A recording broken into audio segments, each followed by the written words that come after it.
Esta foto él me la mandó el día 20 de agosto, aquí 12, 7 y 12 de la mañana. Y después de esa no me ha mandado más ninguna. Ni sé más nada de él, ni nada. Todos los días pensando. Me acuesto, es a base de la cama, porque no se puede. No, no se puede, honestamente, no se puede. Es demasiado ya. Yo lo que quisiera es hablar con él, que me llame, preguntarle, mijo, ¿qué es lo que pasa? Ven para acá a ver qué es lo que vas a hacer. Porque honestamente estamos incomunicados con él. No sé si mi hijo está bien, está vivo, no sé. Turismo, no sé cómo. Están saliendo jóvenes. Porque son miles de jóvenes que han salido por Varadero y por ahí. Yo pensé que había sido por el aeropuerto de Ciego de Valga, pero no me dijeron que era por el Cayo. No entiendo. No entiendo tanta militancia, tanto, y que no sepan que por ahí estaban saliendo aviones. Hola, ¿qué tal a todos? Bienvenidos a este espacio. Hasta en la revista Time ha salido la prestigiosa revista Time todo el tema de los mercenarios cubanos en Rusia. El régimen cubano no sabía lo que estaba pasando. Bueno, me acompaña, quién sino, uno de los mejores especialistas en todos estos temas, un excelente comunicador e investigador, Hugo Achá, de la Fundación para los Derechos Humanos en Cuba. Hugo, bueno, ¿qué significa que la revista Time recoja esta historia de los mercenarios cubanos en Rusia? Bueno, primero que nada, Mario, esto es algo que yo debo expresar desde la perspectiva de la Fundación. Para la Fundación para los Derechos Humanos en Cuba, este es un caso gravísimo. Gravísimo porque reviste una serie de violaciones de derechos humanos que una vez más reflejan el hecho incontrastable de que para la dictadura su población no es ni más ni menos que un medio para alcanzar objetivos, sean estos pecuniarios, financieros, comerciales, políticos, y de que se produce en una escala que deja realmente boquiabierto a cualquier observador. Creo que hay que tratar este asunto con la seriedad que amerita y se debe tratar a las víctimas, porque así las consideramos nosotros, en el marco del derecho internacional público, del derecho internacional humanitario. A mí me ha llamado muchísimo la atención que el régimen cubano ha salido tratándose de desmarcar de todo esto, diciendo de que es una red de tráfico que operaba a sus espaldas y que tenía 17 detenidos.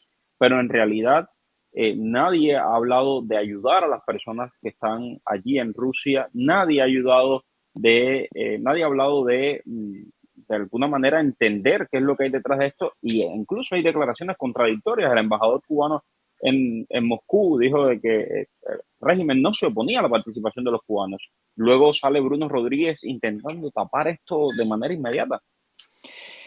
Mario, déjame darte unos pocos segundos de contexto. La Fundación empezó a hacerle el seguimiento al tema de la presencia militar de ciudadanos cubanos en las zonas ocupadas. Tú sabes que hay una agresión de la Federación Rusa a Ucrania. No es un término que usemos arbitrariamente, es el concepto que está contenido en resoluciones del Consejo de Europa, del Parlamento Europeo, y es como analizamos nosotros esto. Entonces, nos empezó a llamar la atención, esto sucedió a comienzos del mes de febrero de este año. Y empezó también con informaciones fragmentarias que nos indicaba de diversas fuentes, fuentes que venían de cubanos dentro y fuera de la isla, de organizaciones que colaboran con nosotros en distintos países, incluyendo disidentes bielorrusos, incluyendo fuentes en Ucrania, incluyendo fuentes en los países del Báltico, incluyendo fuentes en Europa y desde otros países. Lo primero que empezamos a recibir fue información fragmentaria acerca de un convenio de asistencia militar facilitado por el Kremlin entre la República de Cuba y Bielorrusia. Esto, como tú habrás visto, se ha confirmado. Se confirmó no solo con la firma de este convenio y el viaje de las más altas autoridades castrenses a Minsk, sino con la instalación de un oficial responsable, en este caso la señora Mónica Milian. A partir de allí hay una primera etapa en la que empezamos a identificar el trasiego de oficiales de las Fuerzas Armadas y del MININT a Bielorrusia y después, de acuerdo a estas informaciones, su traslado hacia las zonas de operaciones. Posteriormente, y nos empezó a preocupar todavía más porque ya esto primero era altamente irregular, aunque consideramos que se enmarcaba en las declaraciones que había hecho el propio Díaz-Canel cuando en visita a Moscú y al lado de Putin declaró su absoluta e incondicional situación de apoyo a la Federación Rusa y a la agresión que ésta llevaba a cabo en contra de Ucrania. Y lo que nos preocupó más fue que al ir transitando hacia el mes de abril, empezamos a recibir reportes de este proceso de traslado, ya no de personal militar per se, sino de individuos que, habiendo sido reclutados con participación de agentes gubernamentales, estaban llegando a los territorios ocupados.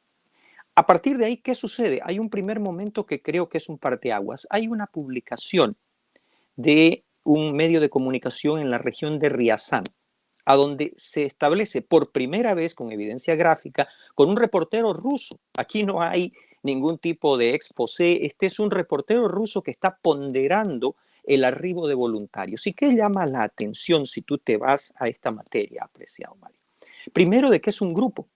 Todos los otros voluntarios llegan de una forma dispersa, de una forma, digamos, espontánea. No, aquí estaba claro de que se trataba de un grupo. Efectuamos los contactos a través de medios periodísticos y los mismos periodistas que habían cubierto la información, en total y absoluta buena fe, confirmaron que habían visto un grupo de cubanos organizados, estructurados, apoyados por lo que ellos describían como personal de la embajada, había sido conducido hasta este distrito militar. Te estoy diciendo todo lo que sucede a partir de ese momento. Nos llama la atención y empezamos a recibir ya de manera sostenida.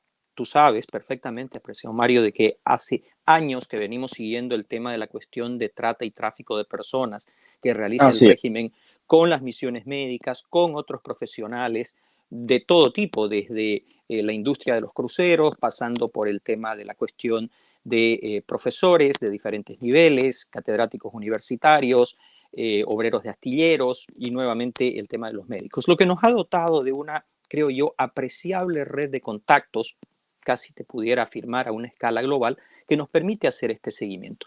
Y empezó un goteo constante que después se convirtió en un flujo de personas, en su gran mayoría familiares, pero algunos de ellos víctimas de este esquema, que empezaron a hacernos llegar información puntual. Aquí quiero hacer una pausa porque a nosotros también se nos hizo llegar aquel dossier que hoy día se ha hecho mundialmente famoso con los 199 pasaportes. ¿Qué pasa en ese momento? Nosotros no somos un medio de comunicación, somos una fundación de derechos humanos. Y para nosotros lo más importante es proteger a la víctima. Teníamos primero que verificar, teníamos primero que hablar con organizaciones internacionales, instituciones, organizaciones no gubernamentales, para tratar de crear una conciencia dirigida a proteger a estas personas. Porque insisto, y no me voy a cansar, así como lo hago con los médicos, para nosotros estas personas son víctimas de un esquema gubernamental que cuando el régimen se ve descubierto directamente los arroja a los leones, ¿no es cierto? Entonces, para mí es fundamental entender esto. Y a partir de allí las cifras que viste reflejadas de forma sucinta en Time Magazine. Acumulamos 746 reportes de casos creíbles y los empezamos a cruzar y a verificar. Recibimos los 199 pasaportes y decidimos organizarlos, articularlos y coordinarlos con otras organizaciones de protección de derechos humanos concentrados en el tema cubano. ¿Y qué empezamos a ver? Por un lado, el tema de la cuestión militar. No hay que perder de vista este aspecto porque este aspecto continúa, apreciado Mario. Y por el otro lado, estas personas que creemos nosotros están en un estado de vulnerabilidad absoluta. Aquí, y me disculpo por la extensión, quiero contestar enfáticamente a tu pregunta. Para nosotros, como fundación, el problema más grave está que en el momento en que el régimen, encontrado con las manos en la masa, indica en declaraciones públicas, aquí no es tu opinión, no es la mía, es una declaración oficial del régimen en La Habana, se indica de que estas personas son culpables de mercenariato y se les endilga la comisión de este delito afirmando que en caso de regresar serán sujetos a penas de hasta 30 años o posible ejecución. se combina con un factor que nos dejó perplejos. Porque se nos había indicado de que en todo este proceso, tú dijiste muy claramente cómo el régimen ha tratado de negar su conocimiento. Se nos describió cómo participaban agentes gubernamentales que no solamente facilitaban la obtención de pasaportes, sino que llegados a la terminal aeroportuaria, se ha indicado que es el aeropuerto de Varadero, el hub a partir del cual esta operación se concretaba, se negaba el funcionario de migración, bajo la supervisión de un agente gubernamental, a emitir el cuño de salida para ese ciudadano. Se estructuraba una situación violatoria de derechos humanos. ¿Por qué? Mario, a partir del momento de que hay la negativa al sellado del pasaporte, esa persona, para fines legales, continúa en Cuba. Por lo tanto, hay una posibilidad del régimen de negar la parte formal de su participación. Pero lo más grave, a partir de ese momento se va estructurando una situación de apátrida. A partir de ese momento, con las declaraciones del régimen, se da un hecho cruel. No hay otro término para definirlo. Porque no solamente le estás endilgando un delito, no solamente los dejas en la indefensión, en la situación de apátrida, porque también hemos recibido reportes de que al llegar a destino se ha despojado a muchos de estos individuos de sus pasaportes, sino que además le estás negando la posibilidad de protección en el marco del derecho. Porque, por ejemplo, al haber cometido delito de mercenariato, al estar en una operación que ya el Consejo de Europa y el Parlamento Europeo ha definido como terrorismo, estos individuos no pueden obtener asilo, no pueden obtener refugio, no pueden acogerse a los privilegios que les otorga, por ejemplo, la ley norteamericana. Y entonces los has colocado en una situación tan grave, tan seria, que merece un análisis. Hoy, y aquí te cierro, ante los reportes que estamos intentando confirmar de la captura de un ciudadano cubano en la zona de operaciones en las áreas ocupadas de Ucrania, estamos tratando, a través de estos contactos y estas redes, de establecer una línea de comunicación con las autoridades ucranianas, porque creemos se debe considerar la posibilidad de otorgarle a estas personas una protección diferenciada debido a lo que creemos es una violación a nivel de Estado que al verse descubierta ha dejado a estos seres humanos en una situación de indefensión intolerable. Eso sería excelente y que también, por ejemplo, estos mercenarios capturados puedan explicar cómo fue todo el proceso y si el régimen cubano estuvo vinculado allí, porque el régimen cubano ha intentado lavarse la cara y Europa le ha comprado el cuento. Bueno, tú sabes, querido Mario, que cuando yo uso el término Europa siempre hago la misma diferencia. Hay una Europa, podemos llamarla occidental, a donde hay una avidez a, usando tu expresión, comprarse el cuento, ¿no? Hay una repetición, yo te diría casi obsesiva, desde medios alemanes, españoles, franceses, que no es lo que tú ves reflejado en Lituania, Latvia, Estonia, Polonia, la República Checa, Eslovaquia, Rumania, mucho menos Ucrania, a donde quiero recordarte que el presidente de la Comisión de Relaciones Exteriores de la Verkhovna Rada, el Parlamento ucraniano, ha hecho un llamado abierto, muy duro, hacia la Unión Europea para cesar cualquier tipo de transferencia de recursos al régimen, porque, en opinión del gobierno ucraniano, esto es una operación de un régimen dictatorial que apoya la agresión. No coloca ninguna duda, está reflejado inclusive en una manifestación en Twitter que realizara este parlamentario. Entonces, sí, hay una Europa que quiere comprarse el cuento, que ha repetido esta narrativa, pero fíjate que hasta en los medios, ahora vamos a cruzar el Atlántico, norteamericanos que habitualmente simpatizan con este tema, que te hablan del bloqueo, que te hablan de la cuestión filosófico-ideológica, de una revolución que creo que hace mucho dejó de ser aquel sueño en el que muchos querían creer, no pueden dejar de puntualizar aspectos esenciales. Primero, está muy claro que en un régimen policíaco, con las características, con el aparato de vigilancia interna que existe, concebir que cientos y cientos de jóvenes cubanos pudieron, vamos analizando inconsistencias. Primero, ser contactados de manera simultánea usando plataformas públicas, en un régimen que es capaz de seguir la más mínima opinión. Hubo recientemente el caso de una bloguera que se atrevió a hacer una manifestación breve en relación a los presos políticos durante el G77. ¿Y qué sucedió, Mario? Fue de inmediato detectada y citada ante los organismos de control internos. Podemos concebir de que se usaran medios públicos, redes sociales, plataformas de acceso completamente fácil para hacer este reclutamiento y que el régimen no lo supiera. Segundo aspecto, si haces un barrido de este file que se hizo público y por ello yo puedo referirme a él abiertamente, de los 199 pasaportes, ¿te has fijado en las fechas contenidas? La gran mayoría de estos pasaportes se obtienen entre mayo y junio de este año. Yo te pregunto como cubano, apreciado Mario, ¿es posible para un cubano de a pie obtener con esa celeridad, en ese volumen, un pasaporte? Tercero. Oye, está dando hasta 3 meses. Imagínate ese aspecto. Tercero, ¿cómo es posible que en una red, en teoría criminal, en teoría de subterfugio, se firmen 2 contratos? Esto es algo que hemos recogido de testimonios ya que empiezan a darte parámetros de comportamiento sumamente uniforme. 2 contratos, uno en español, uno en ruso, y que acompañado por lo que todos describen como oficiales del régimen, se llegue a una terminal aeroportuaria con un paso de migración internacional, se presenten estos contratos y a través de la presentación de ese contrato no se proporcione al ciudadano cubano saliendo del país el cuño de salida. Pero sí se le dé al llegar a destino el sello de ingreso, se retire el pasaporte y en ese momento estos 2 contratos sean reemplazados por el contrato regular de reclutamiento. A partir de allí, otro elemento, prensa rusa. Aquí no es una cuestión de la disidencia, de prensa investigativa occidental, no. Prensa rusa ha reflejado de que estos grupos llegan, de nuevo, de manera cohesa, de manera organizada, apoyada por lo que ha sido descrito como soporte de la representación diplomática en el país de destino y que te empiezan a marcar otro tema. Recuerdas que te mencioné que el primer artículo sale de Ryazan.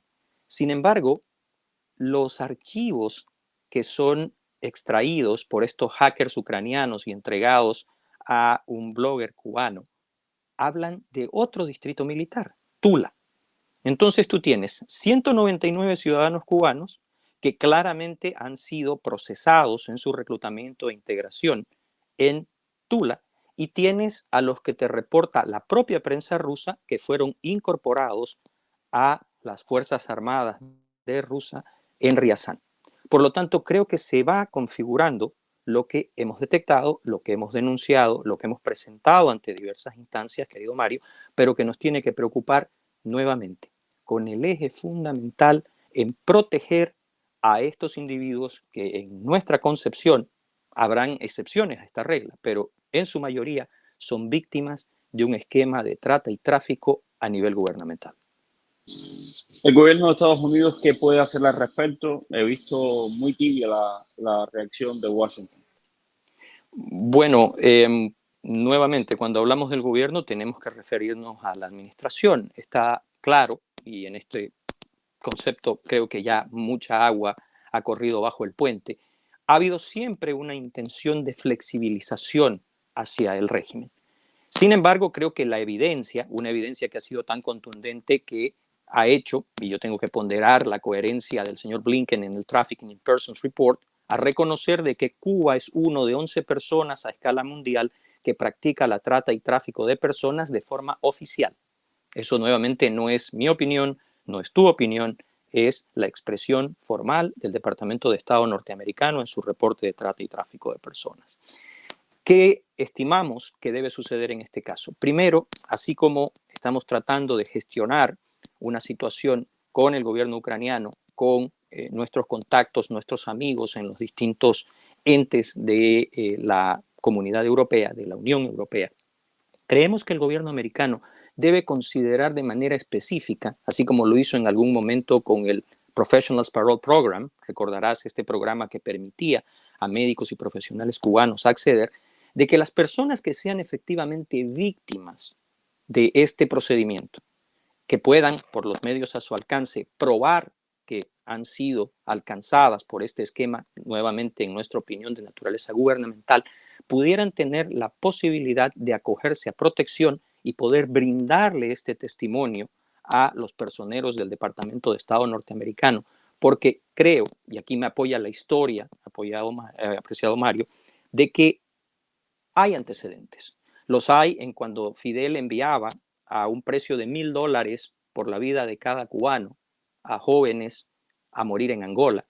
Los hay cuando se obtuvo compensación para la participación de soldados cubanos en operaciones militares mundo afuera, donde tú quieras, desde los Altos de Golán, pasando por Eritrea, siguiendo en Mozambique, continuando con numerosos intentos de subversión y de actividades complejas en todo el continente americano, pero que hoy día nos vuelven a reflejar, y fíjate cómo llegamos en un círculo perfecto al comienzo de esta conversación, de que al régimen, la población cubana, Cuba y los cubanos, no son sino mera mercancía para alcanzar beneficios financieros o políticos. Tal cual. Muchísimas gracias, mi estimado Hugo Agachá. Vamos a seguir, por supuesto, conversando de este tema y de otros muchos que lleva la Fundación para los Derechos Humanos en Cuba. Gracias por el trabajo tremendo que están haciendo. Mil gracias. A ti las gracias. Dime cuál es el periodista que está en el boom. Es Mario Rincón. El periodista que te trae toda la información. Es Mario Rincón. El periodista de la radio y la televisión.